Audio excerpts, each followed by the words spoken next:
equally yoked, which is something because most people don't understand equally and unequally yoked. It's the Bible talks about, I wrote it down somewhere, be ye not, 2 Corinthians chapter 6, verse 14 says, be ye not unequally yoked together with unbelievers, for what fellowship have righteous with unrighteousness, and what communion have light with darkness. So, some people, both of y'all might be Christians, but you still might be unequally yoked. And unequally yoked, it talked about how two oxen were joined together and they both moved at the same time. So just because you're, with somebody and both of you all are Christians, if y'all not moving together, then you're unequally yoked. And I said this to a married couple, then I move on. It's one thing to be together equally yoked to start out, but it's another thing to stay equally yoked.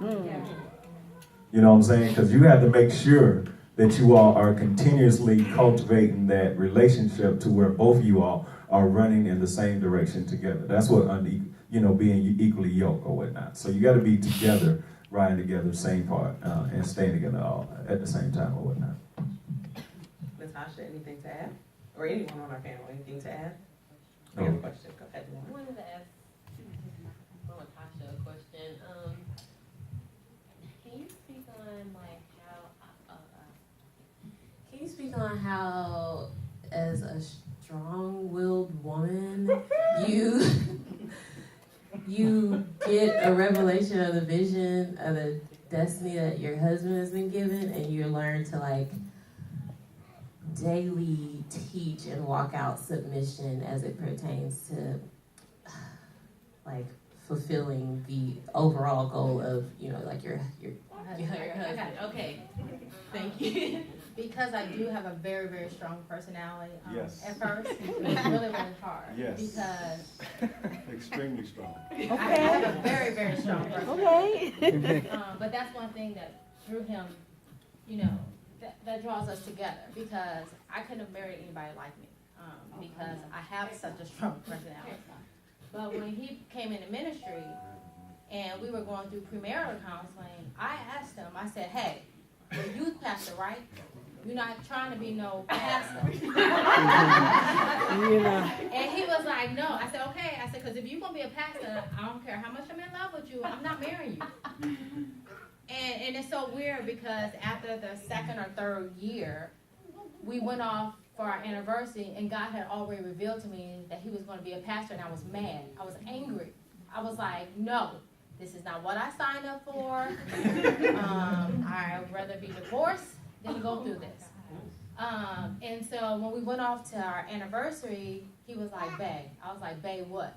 And he was like, I said, I already know. God already showed me. And so it was hard at first. When we took over this ministry, I was angry, I was mad, I was like, I'm so not the first lady because somebody say something to me, I'm going to pop it off. I'm going to tell them off because that was my nature. You say something, especially if you saying something about him, it's going down. And so as time progresses, and even to this day, I've gotten, I still got a strong personality, but I've changed a lot. And anybody can tell you who's close to me, I've changed a lot.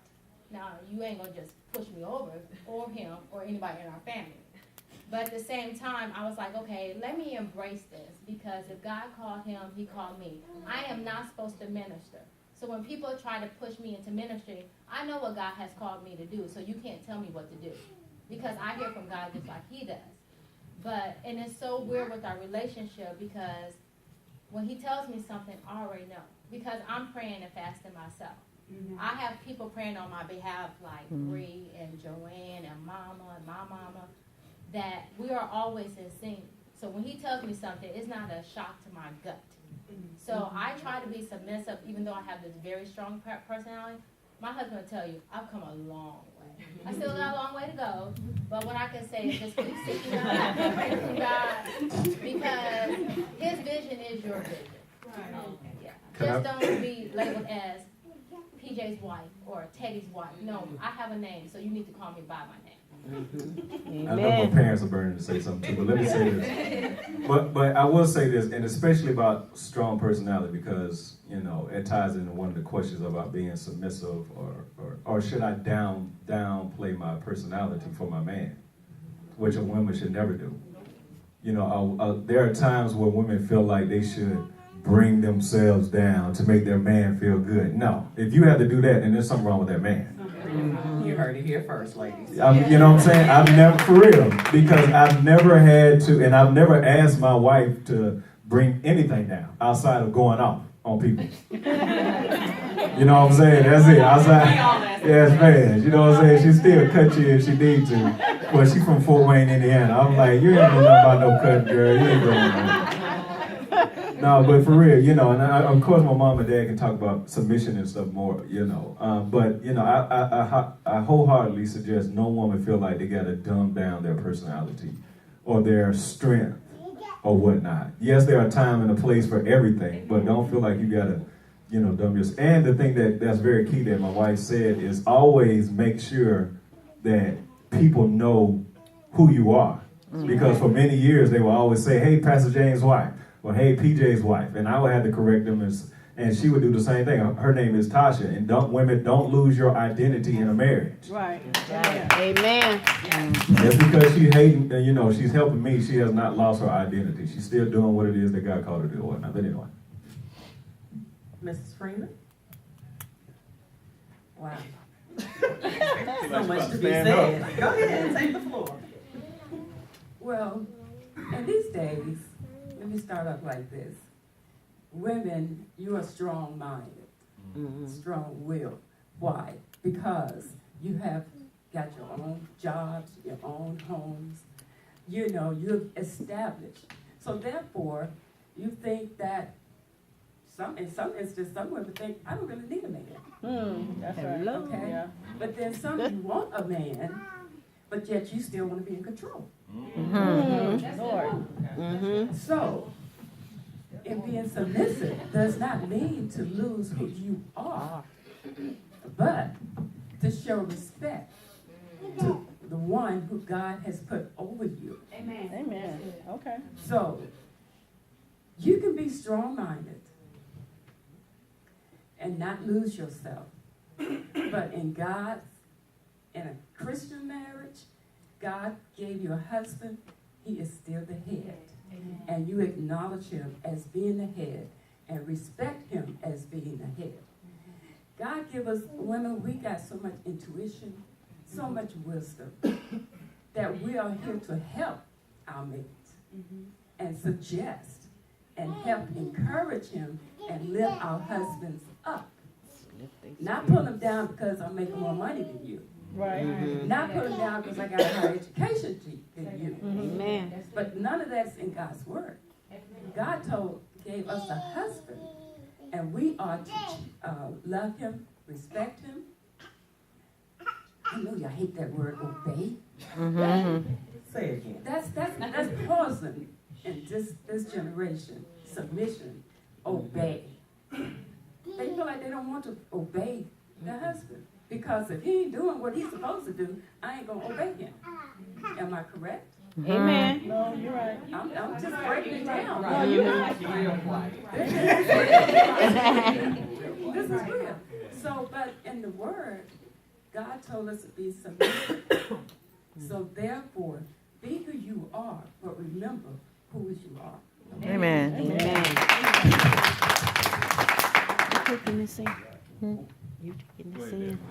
You ready, Dad? Okay. All right, let me follow up something while Daddy get his mic back on. Because my mom said something that was very key, but it's about obeying, respect, and being submissive. But one of the things that I learned, even as a husband, that the fact that I love my wife, I'm gonna make sure I raise my level of leadership in the home. Amen. That way she doesn't feel like she's getting less. Does that make sense? There were certain things, and y'all might have heard me, for the most part, when we first met, all I wore was jeans, baggy jeans, Timbs, all that stuff. But I learned because I'm married to her is also a reflection of her, how I carry myself. That's right. Amen. So I made sure, you know. So even though she was being submissive and obeyed, I was like, okay, let me give her a reason to be Amen. Yes, submissive and obey. You see what I'm saying? So, Submissive, yeah, that's something that we had problems with when we first got married. Well, tell us about it. Huh? Yes, yes. I want to hear this. Me too. She was kind of like Tasha. Strong will, still strong mind, still strong will. Yes. But just like James said, you know, I had to step up my game. Because when we first got married, I was serious. I was honest with her. I told her what I had and what I did not have. And he didn't have anything. all right. But what I told Don't worry, Daddy, I didn't either. But what I told her was that, listen, no matter what happened, I will always love you. Mm-hmm. I will always give you my love. That's I right. will never do anything to run you away. But if you left, I wouldn't come get you. All right. Okay. But you see, so I kept it real with her, and she kept it real with me. Because if he left, I wasn't going back to him. All right. But we had to. Oh, this is good and good. We had to work at this relationship. That's right. You Because have for to a work. while I thought something was wrong. I thought mine was broken.